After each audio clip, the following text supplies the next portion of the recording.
একটু হাঁটাহাঁটি করে বাড়ি ফেরা হচ্ছে।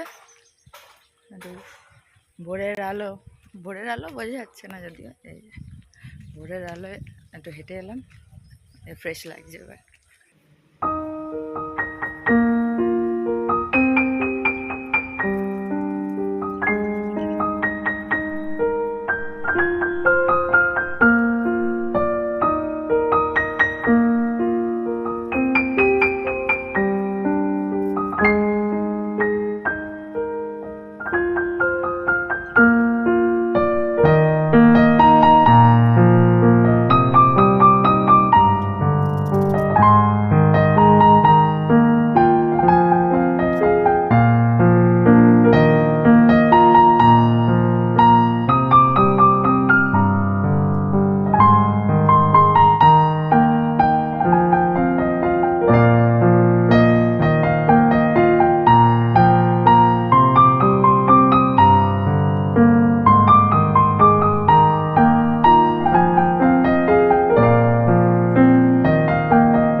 Good morning.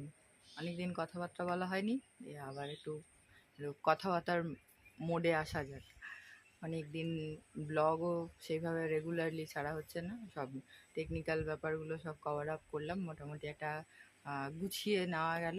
এবার আবার ব্লগে আসা যাবে। আর একটা মানে কানেকশনস যে প্রবলেমগুলো সেগুলো আমার চলছিল, সেগুলো মোটামুটিভাবে ঠিক করতে পারলাম। সব সব তারের সাথে সব তার সুন্দর করে জুড়ে ফেলা গেছে। এবার আবার মানে যে টার্গেটগুলো আমার অলরেডি নেওয়া ছিল, যেগুলো কভার আপ করতে পারিনি, শেষ করতে পারিনি, সেইগুলোতে আবার জাম্প আপ করব। যেমন এখন ইনস্টাগ্রামে 30 ডে 21 ডেজের একটা চ্যালেঞ্জ আছে, যেটাতে 3টে থেকে 6টা পর্যন্ত যা যা করি তার একটা ছোট্ট ডেসক্রিপশান থাকছে। তো সেটা চেক করতে পারেন আমার ইনস্টাগ্রাম হ্যান্ডেলে গিয়ে, সোহিনী ব্যানার্জি একই নাম। আর 100 ডে চ্যালেঞ্জ যেটা ব্লগে ছিল, সেটা আবার নতুন করে শুরু করছি। মোস্ট প্রবাবলি আজকের ব্লগ থেকেই এটা যাবে। আমার এডিটিং পার্টটা খুব ল্যাক করে যায় কখনো কখনো, কারণ ওই সারাদিনের কাজের পরে ওই পড়াশুনোর দিকে ফোকাস করতে গিয়ে এই টাইমটা আমি আর পাই না। তো আর এখন তো সত্যি কথা বলতে এই হাফ সেশন পেরিয়ে যাওয়ার পরে সব জিনিসটাকে গুছিয়ে নেওয়া, বুঝে নেওয়া, সামারাইজ করা, এই করতে গিয়ে আমার অনেকটা টাইম চলে যাচ্ছে। প্রায় বলতে গেলে 4 থেকে 5 ঘন্টা শুধু তো লিখতে হয়, দিয়ে তারপরে এবার সেটাকে কিছুটা তো মুখস্থ অবশ্যই করতে হবে ডেলি বেসিসে, নাহলে ওইগুলো কভার আপ করতে পারবো না। অলরেডি 6 মাস ছুটি কাটিয়ে ফেলেছি। তো এই ধরনের ব্যাপার স্যাপার চলছে। তো সবটা মিলিয়ে আমার চ্যানেলটা দেখুন, আমার ব্লগগুলো দেখে জানাবেন অবশ্যই যে কেমন লাগছে আমার ব্লগ আর লাইফ এরকমই। তো সেটা সব রকম দেখে বুঝে নিজের সিদ্ধান্ত নিতে পারেন যে এতটা মেসড আপ থেকেও কিছু করা যায়, আবার এর থেকে কম মেসড আপ সিচুয়েশানে থেকেও আরও একটু বেটারভাবে কিছু করব, এই করতে গিয়ে আরও পিছিয়ে যাওয়া, আরও লেট হওয়া, আরও এ হয়। এটা অ্যাস্ট্রোলজিক্যালি একটা বলা হয় যে যতদিন যার দশা সেই জিনিসের না স্টার্ট হবে, সে যতই তরপাক, যতই সে মনে করুক, যে প্রথমত সে মনে করবে না যে আমার এই অভাবটা আছে বা এটা আমাকে করতে হবে, বা এখন ধরুন কারোর বিবাহের ব্যাপারটা, তো বিবাহের ব্যাপারটা কীরকম হয় যে যতদিন তার দশা আসেনি বা আসবে এরকম টাইম হলে কি হয়, তার আস্তে আস্তে না নিজের মনের ভেতরে একটা আকাঙ্ক্ষা তৈরি হয় যে না, এবার আমার একটা ম্যারিড লাইফের দিকে এগানো উচিত। বা অনেকের আবার থাকে যে আকাঙ্ক্ষাটা থাকে কিন্তু সে সঠিক পার্টনার পায় না, সে ছটফট করে যে আমার বিয়ে হওয়া উচিত, আমি বিয়ে করব, বা আমার একটা হেলদি লাইফ হবে, আমি সুন্দরভাবে ম্যারিড লাইফ লিড করব, কিন্তু সে তার পার্টনার পাচ্ছে না, এরকম হয়। আবার মানে অনেক দিন যেতে যেতে যেতে হঠাৎ দেখা গেল যে একদম কয়েকদিনের কথাবার্তার পরে একজনের সাথে তার বিয়ে বিয়ে হয়ে গেল। তো এরকম হয়। তো যখন যেটা টাইম তখন সেটাকে প্রায়োরিটি দিতে হবে এবং সেই রাইট টাইমটা আসার অপেক্ষাও করতে হবে, সবটাই দরকার। তো ভালো থাকবেন আর আমার ডে দেখুন, দেখে অবশ্যই জানাবেন যে কেমন লাগছে। ফাইনালি আলু ভাজার তরকারি রেডি, এটা দিয়ে আজকে রুটি খাওয়া হবে।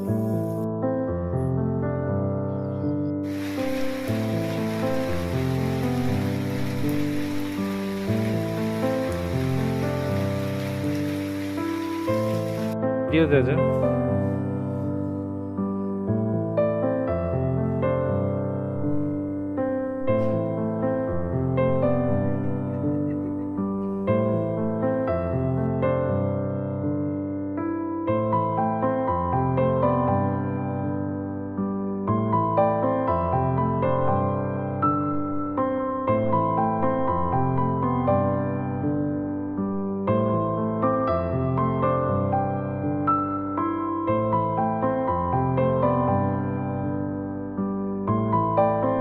আরো বড় হয়ে গেলে জঙ্গলি মনে হয়। আর তার চেয়ে বড় তো কোনোদিন করিনি, নাহলে করার ইচ্ছা আছে, সুন্দর তোমার মতন চুল করবো।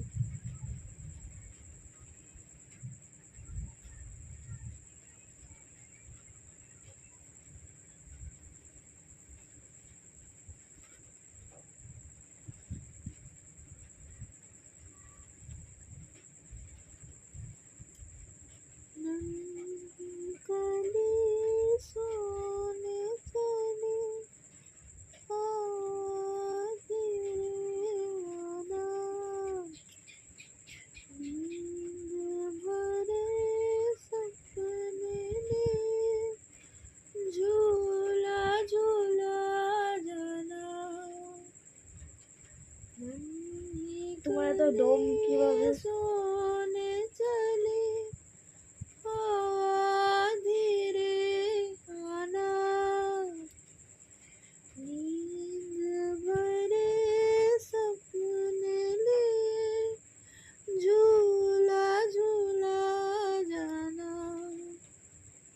এটা সিনেমার গান।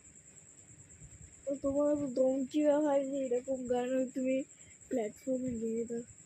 প্ল্যাটফর্মে গিয়ে দিই, তাহলে এই গানটা গাইব। ঘুম যায় ওই চাঁদ মেঘ পরিদের সাথে, ঘুম যায় ওই চাঁদ মেঘ পরিদের সাথে। এই তারপরে কি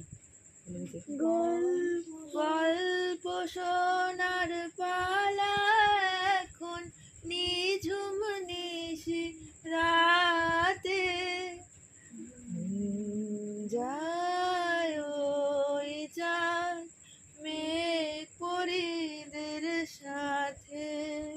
গানটা একবার মিশিয়ে হয়েছে না, ওটা কি?